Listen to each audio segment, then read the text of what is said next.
Hello, नमस्कार everyone. सर्वांना नवीन वर्षाच्या खूप खूप शुभेच्छा. आज नवीन वर्षानिमित्त मी आणि आई सोनचाफामध्ये चाललो होतो. जसं अभिर आला आहे तसं माझं नाईंचं टू व्हीलरवर फिरण्यास बंद होऊन गेलं आहे. कारण तो अजिबात शांत बसत नाही टू व्हीलरवर. त्याच्यामुळे ते खूप रिस्क वाटते. म्हणून आम्ही जिथे जातो तिघंजणं ओला करूनच जातो. आम्ही सोनचाफामध्ये बराच वेळ लागला, पण अभिर तिथे काही राहू देत नव्हता. इतका त्रास देत होता, ओरडत होता. म्हणून आम्ही बाहेर उभं राहिलो आणि आई त्यांचं काम करून आल्या. काम झाल्यानंतर मी आणि आई आमच्या फेवरेट ठिकाणी शेवपुरी खायला थांबलो. लग्न झाल्यानंतर आईंनी मला असे त्यांचे सगळे फेवरेट अड्डे दाखवून दिले होते. सो ही वर्ल्ड बेस्ट शेवपुरी आहे. घरी आल्यानंतर आम्ही मस्त काळ्या मसाल्याची आमटी, कढी पकोड्याचा बेत केला होता. सो त्याच्यासाठी हे सगळं वाटप तयार करून घेतलं होतं.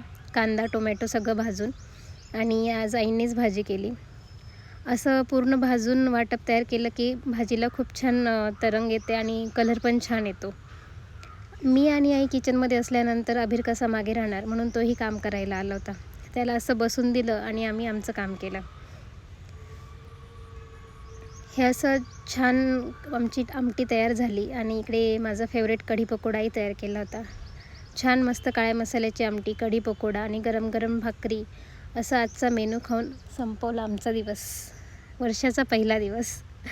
So keep watching.